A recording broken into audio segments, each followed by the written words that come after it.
Takže prvá otázka. Ako dlho sa venuješ veterinárnej homeopatii?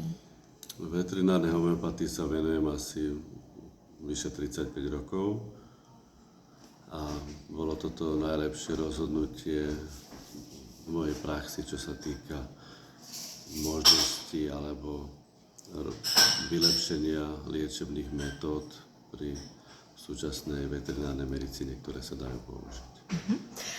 Kde všade môže veterinárna homeopatia zvieraťu pomôcť? Má veľmi široké použitie, čo je veľká výhoda, hlavne výhoda veľkochovov, kde som teda ja začínal. Boli to veľkochovy dojníc, kde najviac sme ju využívali pri mastitídach, čiže zápalov mliečnej žľazy.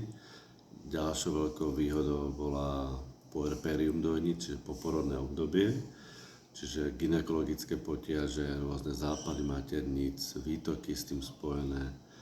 Spomínam si na veľkochov ošípaných napríklad, kde bola obrovská mortalita ciciakov a odstavčiat.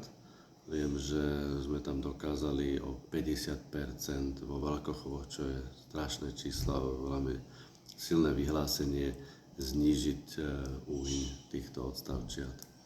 To znamená, že to využitie je v tej veľkej praxe, je to veľké využitie v konskej praxi, napríklad v traumatológii, v tých pourazových rôznych kazuistikách u koní a o malej praxi ani nehovorím.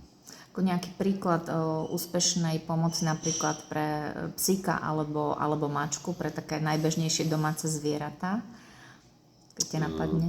Veľmi široké použitie, hlavne čo sa týka dermatológie, čiže rôzne exematózne formy, veľmi široké použitie v kardiológii, veľmi významné veľké lieky, ktoré sa dajú použiť napríklad pri srdcovom kašli, pri problémoch vôbec kontraktibility srdcových vlákien, spojených jednak s problémov s dýchaním, problémov s chôdzou, celkovou unaviteľnosťou, hlavne tých starších pacientov.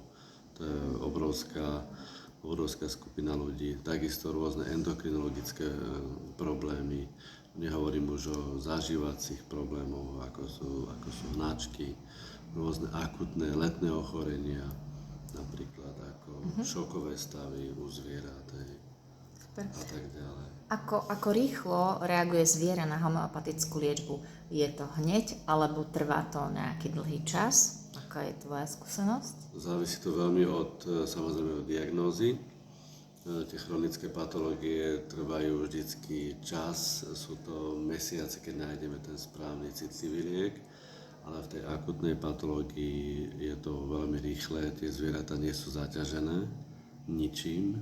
Preto sa hovorí, že deti a zvieratá reagujú veľmi rýchlo na túto informáciu a hlavne majitelia to majú veľmi radi, lebo podávajú vlastne svojim miláčikom úplne netoxickú, čistú a prírodnú liečbu. Jasné. A aký je tvoj názor na tvrdenie, že homeopatia je placebo? Ale už vlastne tým, čo si aj doteraz povedal, tak si to v podstate vyvrátil. Ja každému jednotlivcovi doprajem právo na svoj vlastný názor. Nikomu to absolútne nevyvraciam, ale tvrdím, že veterinárna homeopatia za tie stovky rokov, čo sa používa, tak absolútne vyvráti tento mýtus.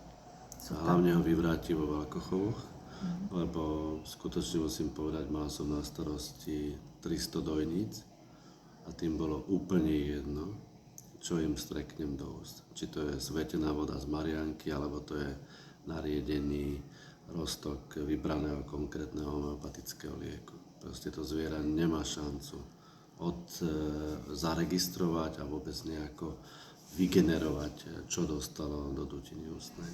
To znamená, že mňa by z tej farmy v podstate, nemohol by som tam existovať 20 rokov. Tá farma bola vlastne na Záhorí a 90% mastitíd som liečil výlučne homeopatickou cestou 20 rokov. Super. Ďakujem krásne za rozhovor. Ráda sa stalo.